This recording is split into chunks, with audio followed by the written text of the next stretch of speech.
welcome back to EDH Deck Building. I am your host, Demo, and today we're going to be doing another deck tech. I mentioned this one when I was doing my commander review. It is Ich-Tekik and Akiri Line-Slinger. I'm going to call this deck Itchy Line-Slinger. Yeah, I like that. This deck, as I mentioned in my review, I think Ich-Tekik, I don't think you go a Golem Tribal with him. His ability of, whenever any artifact goes to the graveyard, put a +1/+1 counter on him and on your other golems. That is really powerful. That's treasure tokens. That's all your opponent's artifacts, all your artifacts. It's everything. So I really like that, going that aspect of it. And also we're going to be making lots of artifacts, so Akiri is just a great match in general. So let's get into it. The first thing we want to be doing, first of all, we are going to have some golems in this deck. It would be silly not to. I mean, Solemn Simulacrum, who doesn't love Sad Robot, right? It is a golem. Most people probably don't realize that. I actually made a golem tribal deck about a year and a half ago. And so I did the research on this already. I actually used, I can't even remember who my commander was. Obviously there was no Golem Tribal commander. The reason I went with Bant is because I was using, Blade Splicer and Maul Splicer and cards like that, Winged Splicer. They're in the Bant colors, all of those splicers, and it was more of a blink deck where I would blink my splicers and then they'd keep making Golem tokens. It wasn't great, I'll be honest. This one's quite a bit better. So golems, we're going to have a few. Like I said, Sad Robot's in there. I like Geode Golem because it's a usable ability, first of all. This is a card I'm surprised I don't see a lot more often. It's pretty good. You cast your commander for free. If your commander costs like 6 or more, this seems like a card you'd want to look at. But more importantly, he has trample, right? We put like 5 counters on this guy, and he's a 10/8 trampler. That's that's going to be big. Next up, Golem Artisan. This guy's a golem, and also again, we want a few golems, but mostly we want golems that have abilities that we can use. Right? Target artifact creature gets +1/+1 until end of turn. That's relevant. What's even more relevant is target artifact creature gains your choice of flying, trample, or haste until end of turn. That's the key there, right? Because again, we're going to have, we'll have like a giant golem token, and we want to give it evasion. We want to give it flying or trample. Most likely you want to give it flying, so it can just smack for 8 or 10 or whatever.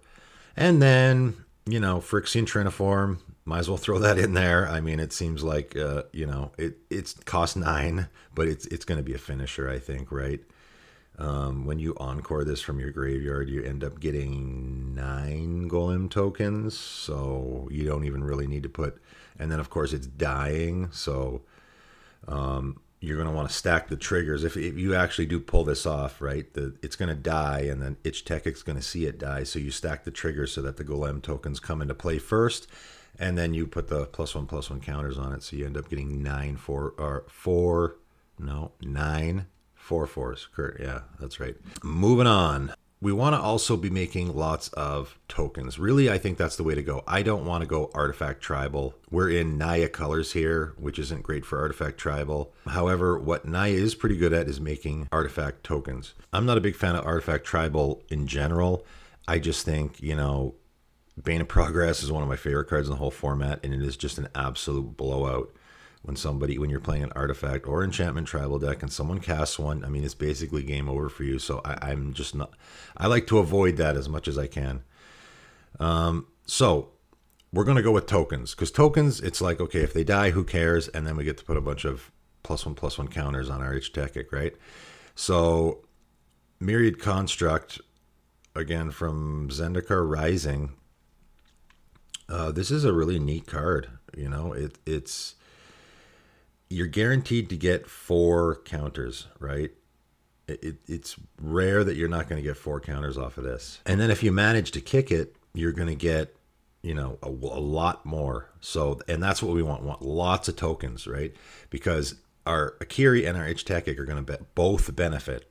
Ideally we want to go the route of both of our commanders benefiting, right? We're not just building around Ich-Tekik here. Akiri is also, we got 7 artifact tokens out. She's now a 7/3, right? So we want to go a strategy that's going to benefit both of our commanders. Hangerback Walker, classic, basically doing the same thing.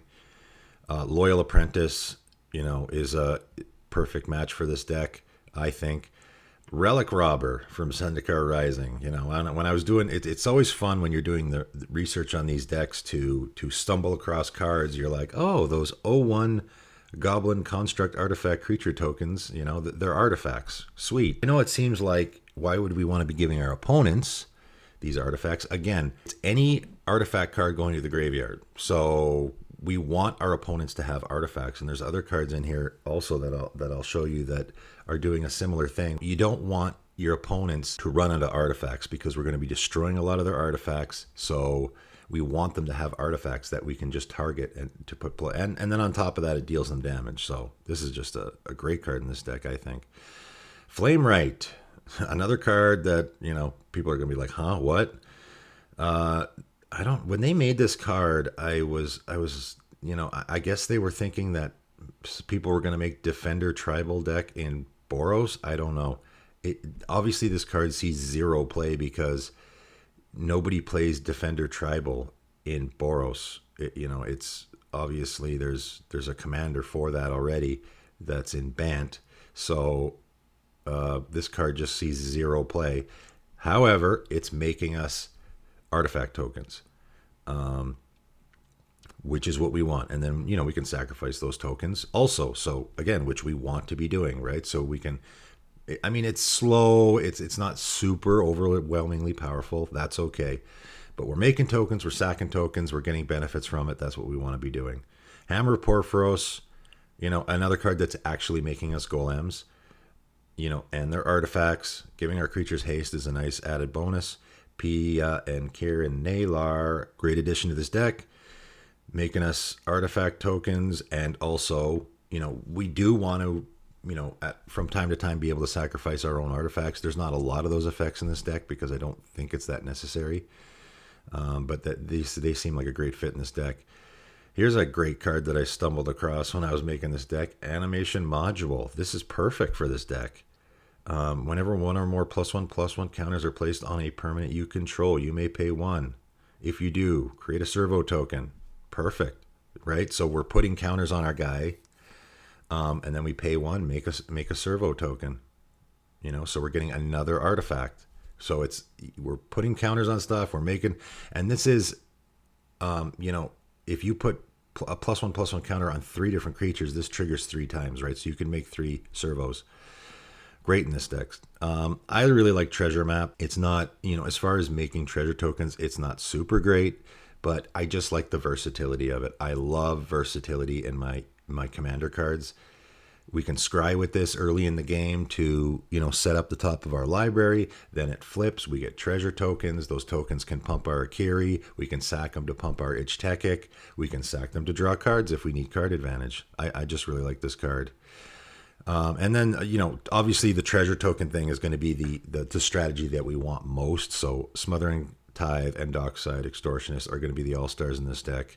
Making lots of treasure tokens. Akiri gets huge. We can sack them to make Ich-Tekik huge, and also for the mana. Brass's Bounty is another. That's going to be like our finisher. We make, 8 or 10 treasure tokens. This is just a blowout in a lot of cases. And then I also like Togo in this deck. Togo could be even a backup commander. If you wanted to make a more streamlined, cheaper, easier version of this deck, you could go Ich-Tekik with Togo and just take out the white. You wouldn't be missing a whole lot.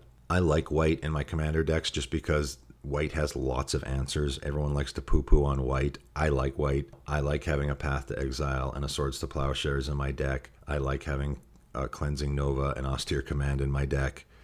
It gives me a nice warm feeling that I know that I can deal with lots of different stuff. And also Smothering Tithe is super fantastic in this deck. But you could definitely swap out Akiri for Togo, and this deck would run pretty much the same. I actually think most of the important cards are probably in the red and green, as we will get to. I also like clue tokens in this deck, right? Everyone forgot about the clue tokens. Another deck I've been wanting to do for a long time is a investigate or clue token deck, and Akiri is the great partner for that because you're making artifact tokens, right? I like Tamio's Journal. I like Tireless Tracker. Those are just great value cards, right? I mean, it's a double benefit. This is what value is all about, and I love value decks. You're getting the benefit of a clue token, and then you're getting more benefit. Akiri's benefiting from that, and then you sack the clue token, draw a card, and Ich-Tekik is benefiting from that. I mean, it's value all around. I also threw Bygone Bishop in this deck. Again, we don't have a ton of creatures with converted mana cost 3 or less. Obviously Akiri, but it's enough that I think we have enough there where it's actually worth it. Survive the Night also I like, just because we want to be able to save a creature for our Ich-Tekik or Akiri, whichever. This deck can go in a way where you're like, okay, Akiri's running really good right now. She's like a 10-3. We're gonna focus on that, right? And we're not gonna sack our treasure tokens because we want her to stay huge. Or I got a bunch of golems in play. I'm gonna concentrate on Ich-Tekik and I'm gonna sack those tokens and make everything big, right? So you can go either direction that way. Now, obviously, we're going to be destroying a lot of artifacts. That's sort of the crux of this deck. I don't think I've ever seen a commander deck without artifacts. Everyone's got mana rocks. Everyone has a soul ring. It just seems like this is a very safe strategy to go with. Might annoy your opponents a little bit, but, oh well. So, Decimate, Hull Breach, obvious, if you're playing a green-red deck, those are auto-includes anyway. Force of Vigor, Bi-Force, Vandal Blast. These are the colors for destroying artifacts. There's just so many options. Abrade I like. Again, the versatility of being able to kill a creature. I really like Pure and Simple. Very underrated card. I never see it in Commander, and it is really good. I mean, first of all, destroy target multicolored permanent. That is always going to be someone's commander, which is great. You can always just pay 3 mana, kill someone's commander. But the simple part is even better. In a lot of games, this is a blowout. Destroy all auras and equipment. I mean, if you're up against some equipment deck, I mean, I hate Lightning Greaves. I mean, I don't mean I hate it. I'm going to put it in this deck. It's just when my opponent has it and they keep equipping their commander and I can't target them, it's annoying. So I love being able to just get rid of all those equipment that are preventing me from solving my problems. Heliod's Intervention, great card, should be in every deck. Bane of Progress, like I said, probably one of my favorite cards in the whole entire format. Yes, I know we have lots of artifacts too, and we're going to kill our golem tokens, but that's okay. I really think that Bane of Progress can be a game-winning play. You destroy 10 artifacts on board, including our own. Yes, our golems die as well, but Ich-Tekik is going to be enormous. He's going to be one swatting guys, right? So Sundering Growth is a great include, right? Because Populate. You could even maybe go more with some Populate cards because we are going to be making a lot of tokens. So Populate, you could go more that route. I didn't. Sylvok Replica, great. We have an artifact. We're also destroying artifacts and enchantments with it. We're also putting it in the graveyard, so we're sacrificing an artifact that's going to put counters on our stuff. Dispeller's Capsule, same thing. So those seems like great additions. I also really like Mulder Slug here, another underrated card. We're guaranteeing that an artifact dies every single turn, until our opponents have none, obviously, right? Which is why the Relic Robber, giving our opponents artifacts so that they can sack them every turn, is going to become important because our opponents are going to run out of artifacts and then we're going to have nothing to destroy, which is a reason why I also put Null Mage Advocate in here. Return 2 target cards from an opponent's graveyard to his hand, destroy target. So we're destroying an artifact and enchantment, but we have to return 2 cards to the hand. Well, what are we going to return? How about 2 artifacts that we had already destroyed? So give them back their mana rocks, right? They're going to play them again so we can destroy them again. I think that's a great strategy to have. Doubling Season is just a no-brainer in this deck. I know it's an expensive card. I think this is the first deck I've ever put it in. I try to avoid playing cards that are they're super painfully obvious, or they're just really really good. Like Rhystic Study. I don't put that in any of my decks. Doubling Season is just so perfect for this deck. We're making lots of tokens, so doubling that up is great, and we're putting +1/+1 counters on stuff, so that, it's just too good. Scrap Mastery. Typically people put this in a deck to benefit themselves, but again, yes, when we cast this, it's going to destroy all the artifacts in play, right? You're sacrificing them, same difference. I suppose it's relevant if someone has a Darksteel Forge, but all the artifacts in play are going to die. So again, our Ich-Tekik is going to get a ton of counters, and then we're going to return a bunch of artifacts to play, which we can then, cast Force of Vigor or Bifrost and destroy them and get more counters, right? So I predict that there's going to be, a lot of situations where our opponents have no artifacts in play, so we can't really benefit from that. Viridian Revel, man, this card, again, you're doing research on a deck and you just stumble across cards where you're like, what is this? Where did this come from? Whenever an artifact is put into opponent's graveyard from the battlefield, you draw a card. That's super good. That's so good in this deck. That's so good in a lot of decks. This card you can put in a lot of decks. It's really good. Fantastic in this deck. Fangren Marauder. This one also, he costs 6, okay, which is a lot. But again, this is like game ending. It's not a game ending, but it's going to give you such a massive swing that it's almost impossible for your opponents to recover from, right? Whenever an artifact is put into a graveyard from the battlefield, you gain 5 life. Again, that's any artifact, any graveyard. So you Bane of Progress with this guy in play, and you're going to gain like 50 life or something, like an insane amount of life. Viridian Revel and Fangren Marauder are cards that are going to come down, and it's not Doubling Season, and it's not Rhystic Study. So people are going to go, oh, what's that? They're just going to dismiss it. It's going to be a card that no one pays attention to, and no one cares, and no one's going to waste their removal on because they've never seen it before. It's not a boogeyman in the format, right? I just love playing cards like that. And then the next turn, you play, a Cleansing Nova, you destroy all the artifacts, and you gain 50 life, and people go, oh, crap, didn't see that coming. I just like to do that in a deck as much as possible. Inspiring Call, perfect for this deck. It's card advantage. You're saving your Ich-Tekik, Golems, whoever has +1/+1 counters on, you're going to save. And then on top of that, you get to draw a couple of cards. I really like Kogla the Titanate. He's just, first of all, he kills a creature. So you get to remove one of your opponent's creatures. He also destroys artifacts and enchantments when he attacks, so that fits the theme of the deck. He's just a way underrated, way underplayed card, in my opinion. And Ich-Tekik is a human. So we don't really super want to be bouncing him because he's probably going to have counters on him. But, if someone's going to cast a Toxic Deluge or something, or a board wipe, it would be nice for us to be able to save him, and then possibly save Kogla as well by making him indestructible. As usual, I have lots of removal. For me, I'm a Beast Within and Generous Gift. I wasn't a huge Beast Within fan in the beginning because I was like, you're giving your opponent a 3/3 token? Yeah, who cares? Being able to destroy, again, versatility is so good in Commander. Being able to destroy any permanent, including a land, is so good. So having both of these guys in this deck, for me, that's an auto include.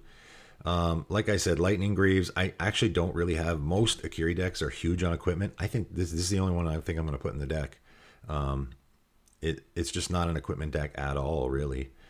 You got to have your board wipes. So like I said, I have Cleansing Nova, Austere Command, Blasphemous Act, the usual suspects. And then, obviously destroying artifacts and enchantments, we got that covered. That's not going to be a problem at all. That's all around going to be a huge advantage for this deck, is because our opponents are just not going to have any artifacts or enchantments in play, right? Because we do have Decimate, Force of Vigor, and those cards that we can also destroy enchantments with if we want to. As far as the lands go, I don't really see, you can put the artifact lands in here. So Ancient Den, Great Furnace, Tree of Tales, if you want to. it pumps your Akiri, and if they for whatever reason die, it pumps your Ich-Tekik. So yeah, I mean, I don't see any huge downside to it. Usually I avoid putting the artifact lands in. Again, Bane of Progress. He's going to destroy those lands if he comes down. But in this deck, it's not so bad because we're getting benefit from that. So I don't mind it so much. Yavimaya Hollow goes in all my green decks. Another card that is way underplayed. Command Beacon also goes in almost all of my decks. If I care about having my commander in play at all, you should have that in your deck.